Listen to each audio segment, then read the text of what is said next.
तिकडे एकनाथ शिंदे यांच्यावर उद्धव ठाकरे यांनी केलेल्या टीकेला गिरीश महाजन यांनीही प्रत्युत्तर दिलंय। उद्धव ठाकरे यांनी हिंदुत्व सोडलं असून केवळ 2 मतांसाठी MIMकडे गेलात, त्यामुळे लोकांना तुमचं हिंदुत्व कळलं असं महाजन म्हणाले। उद्धवजींना आता बोलायला काही राहिलेलं नाही शिल्लक, मला असं वाटतं। ते म्हणतात भाजपला सोडलं म्हणजे हिंदुत्व सोडलं नाही। माझं असं म्हणणं आहे की तुम्ही ज्यांच्या मांडीला मांडी लावून बसलात, ज्यांच्या मांडीवर जाऊन बसलात, ते काँग्रेस असेल, राष्ट्रवादी काँग्रेस असेल, वेळप्रसंगी तुम्ही 2 मतं कमी पडली ते MIMकडे गेलात, त्यांना विनवणी केल्या, तेव्हाच लोकांना कळालं तुम्ही हिंदुत्व सोडलंय का नाही सोडलंय। राज्यामध्ये जलयुक्त शिवार योजना पुन्हा एकदा नव्यानं सुरू करणार अशा प्रकारची घोषणा राज्याचे उपमुख्यमंत्री देवेंद्र फडणवीस यांनी केली आहे।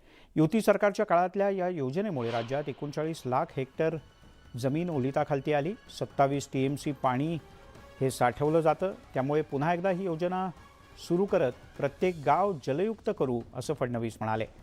उद्धव ठाकरे सरकारनं 2021 मध्ये जलयुक्त शिवार योजना बंद केली होती। या योजनेअंतर्गत झालेल्या कामांची चौकशी करण्याचा इशाराही ठाकरे सरकारनं दिला होता।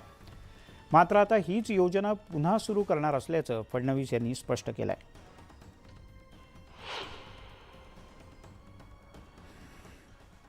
आता पुन्हा एकदा आपल्या मुख्यमंत्र्यांच्या नेतृत्वामध्ये जलयुक्त शिवार योजना आपण सुरू करतोय आणि आता जलयुक्त शिवारच्या पुढचा टप्पा देखील आपण हातामध्ये घेणार आहोत, ज्यामध्ये प्रत्येक गाव हे जलस्वयंपूर्ण असेल आणि त्या पाण्याचा योग्य उपयोग ते गाव आपल्याला करताना दिसेल।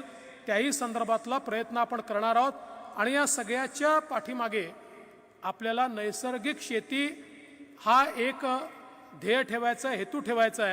जलयुक्त शिवार योजनेच्या माध्यमातून आपण रबीचं पीक जास्त घेता आलं पाहिजे अशा प्रकारचा प्रयत्न केला। आज मला सांगताना आनंद वाटतोय की या जलयुक्त शिवारमुळे 39 लाख हेक्टर शेती ही रबीच्या पिकाकडे वळली। 27 TMC पाणी आपण थांबवू शकलो आणि मोठ्या प्रमाणात शेतकऱ्याला त्याच्या माध्यमातून फायदा झाला।